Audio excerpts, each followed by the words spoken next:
4.5 लाखांच्या मताधिक्याने मावळची निवडणूक जिंकू, पत्रकार परिषदेत संजोग वाघेरे पाटील यांचा विश्वास। गेल्या 10 वर्षे मावळ लोकसभेचे खासदार असतानाही त्यांना मतदारसंघात एकही नवीन प्रकल्प आणता आला नाही। मतदारसंघातील अनेक प्रश्न जैसे थे आहेत। देशात कामगार कायदे बदलून त्यांना देशधडीस लावले आहे। महागाई आणि बेरोजगारी वाढली आहे। यावरून प्रचारादरम्यान लोकांकडून प्रचंड चीड व्यक्त होत आहे। मतदार माझ्या व महाविकास आघाडीच्या पाठीशी उभा राहणार असून आपला 4.5 लाखांच्या मताधिक्याने विजयी होईल असा विश्वास महाविकास आघाडी आणि शिवसेना उद्धव बाळासाहेब ठाकरे पक्षाचे अधिकृत उमेदवार संजोग वाघेरे पाटील यांनी बुधवारी झालेल्या पत्रकार परिषदेत व्यक्त केला आहे।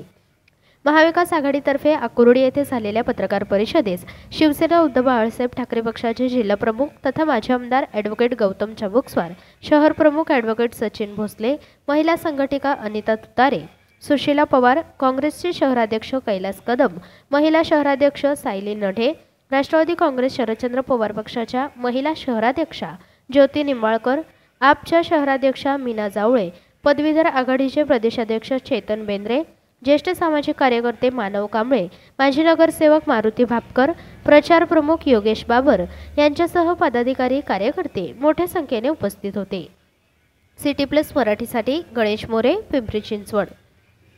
23 तारखेला महाविकास आघाडीच्या माध्यमातून फॉर्म भरणार आहोत आणि या फॉर्म भरण्यासाठी महाविकास आघाडीचे प्रमुख नेते जे स्टार प्रचारक आहेत त्याच्यामध्ये शिवसेना उद्धव बाळासाहेब ठाकरे या पक्षाकडनं आदित्यसाहेब ठाकरे, त्याचप्रमाणे राष्ट्रवादी काँग्रेस पक्षाचे स्टार प्रचारक आणि शिरूरचे उमेदवार डॉक्टर अमोल कोल्हे, तसंच काँग्रेसकडनं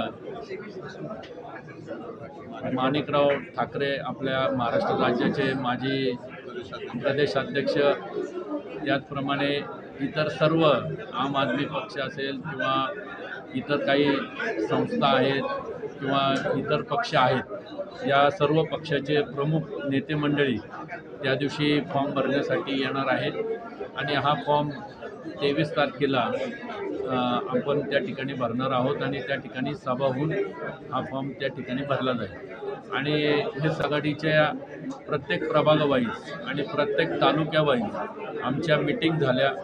सर्व महाविकास आघाडीचे प्रमुख नेते मंडळी, मध्यंतरी माननीय सचिन आयर साहेब होते, डॉक्टर कैलास कदम साहेब असतील, तुषार कामटे असतील आणि सर्व महाविकास आघाडीतील मानवजी असतील, मारुती भापकर साहेब असतील, हे सर्व शिवसेनेचे आमचे सचिन भोसले असतील, गौतम चाबुकस्वार असतील, या सगळ्या मंडळींनी प्रत्येक तालुक्यावाईज मेळावा घेतला आणि त्या मेळाव्याच्या माध्यमातून सर्व कार्यकर्त्यांना प्रत्येक प्रभागावाईज कामाला लावलेलं आहे। राष्ट्रवादीचे शहराध्यक्ष पत्रकार परिषदेला उपस्थित नाही का, नाराजी येते? नाही, त्यांची नाराजी नाही।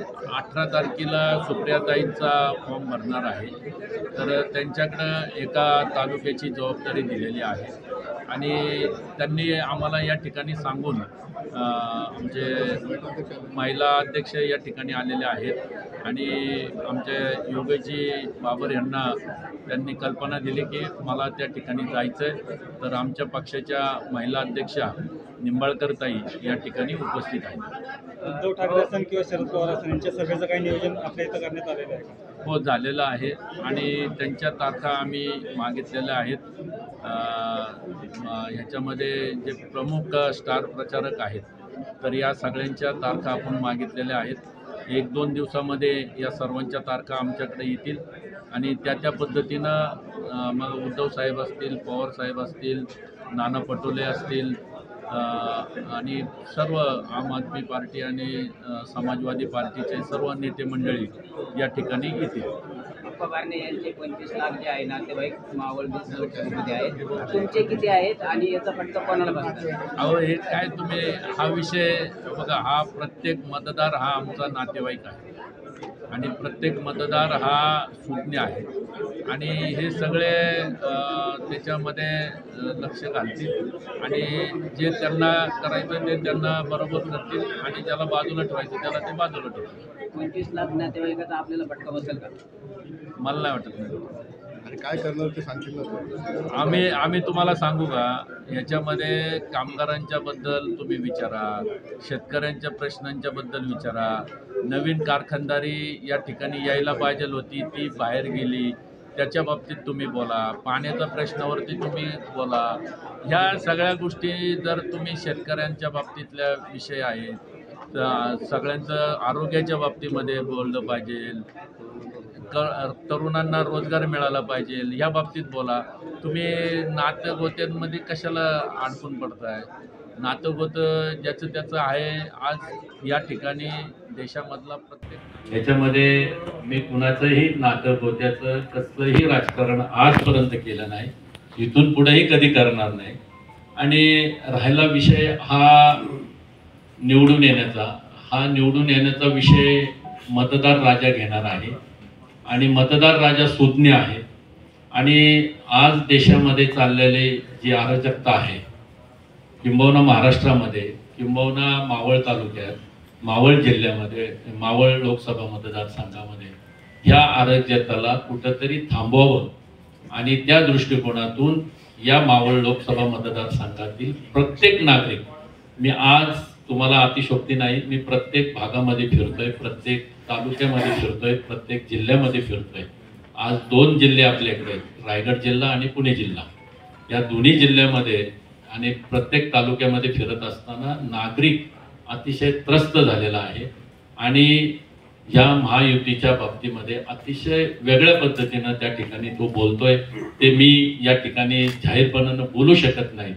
आणि अशा परिस्थितीमध्ये महाविकास आघाडीचा उमेदवार म्हणून त्या ठिकाणी मला पाठिंबा देण्याची भूमिका प्रत्येकजण करतोय. म्हणजे आज काल परवापर्यंत जवळपास 20 ते 25 काही ज्या खाजगी म्हणजे वेगवेगळ्या संस्था आहेत की ज्या पेन्शनसाठी काम करतात किंवा इतर काही फोरम आहेत, हे फोरम वेगवेगळ्या विषय घेऊन त्या ठिकाणी काम करते. या कामगार आघाडी आहे, अशा वेगवेगळ्या ज्या आघाड्या आहेत किंवा फॉरम आहेत, या सर्वांनी आपल्याला पाठिंबा त्या ठिकाणी दिलेला आहे. आणि हे सगळ्यांची लिस्ट जी आहे ती आम्ही फॉर्म भरल्यानंतर या ठिकाणी आपल्यासमोर जाहीर करणार आहोत. आणि त्याच्यामध्ये प्रामुख्यानं म्हणजे मी नम्रपणाने सांगतो की या मावळ लोकसभा मतदारसंघातला मतदार हा महाविकास आघाडीचा उमेदवार म्हणून मला किमान 4.25 लाखांनी निवडून देईल याची खात्री मला या ठिकाणी आहे. आणि हे नक्कीच होईल असं मी या ठिकाणी त्यांच्या बोलण्यातनं आणि त्यांच्या जो काही प्रतिसाद आम्हाला मिळतोय त्याच्यावरती मी बोलतोय. मी माझं गणित सांगत नाही.